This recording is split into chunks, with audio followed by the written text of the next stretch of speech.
Ethiopia's Abiy marks 1 year with record $13 billion of inflows. The funds, some from the World Bank, Emiratis, a lot of people have trooped in to support him, come as the Horn of Africa country seeks to plug a funding gap that the IMF has said poses risks to the nation's medium-term outlook. In the past 7 months alone, through investments, loans, grants, remittances and services, we brought $13 billion, Abiy said. If we didn't do this, it would have been impossible to get out of our troubles. The IMF in December estimated Ethiopia's public debt would be 57.2% of GDP for the fiscal year ending July 7, and the current account deficit at 6.2% of GDP. While debt is sustainable in the medium term, Ethiopia remains at high risk of debt distress. They've rescheduled 60% of loan repayments to 30 years from 10 years. That must all be to do with the rescheduling of the Addis-Djibouti railway line, looking to part privatize some of their big SOEs,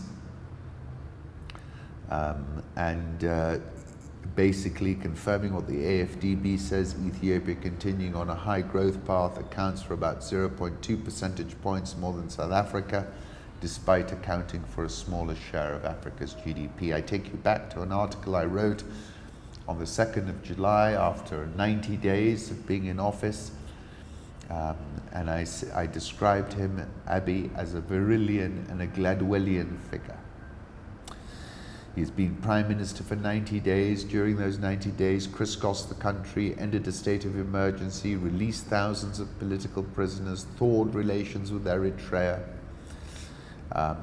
bagged $1 billion from the UAE, and announced a dramatic economic about-turn. In my opinion, in matters of language and linguistics, he has tapped into that Nelson Mandela 1994 mood. I said, 90 days represent the most consequential arrival of an African politician on the African stage since Mandela walked out of prison, blinking in the sunlight, and constructed his rainbow nation. I was watching the France-Argentina game and the arrival of Kylian Mbappe on the world stage at the tender age of 19.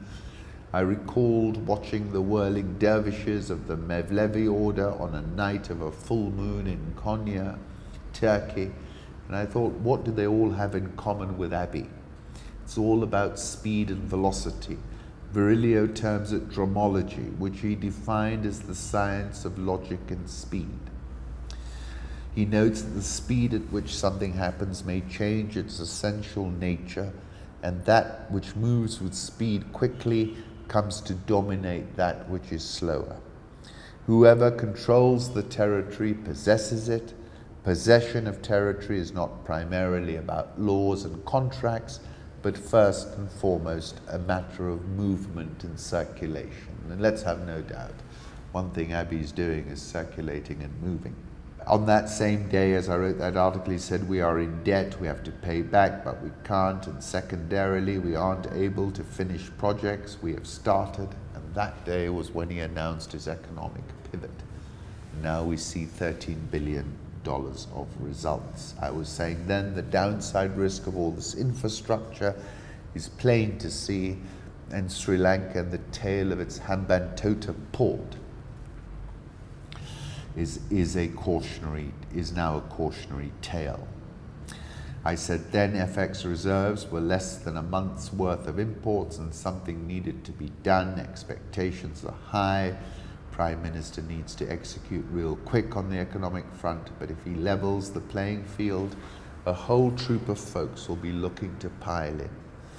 That troop will include the Ethiopian diaspora, foreign investors, and I'm sure our very own Safaricom with M-Pesa. So I remain bullish. I understand the serious challenges, particularly around ground level inter-ethnic fighting, which he hasn't got a lid on yet. But nevertheless, I think, in his articulation, in his arrival, he's really changed the tone. The question is, can he follow through?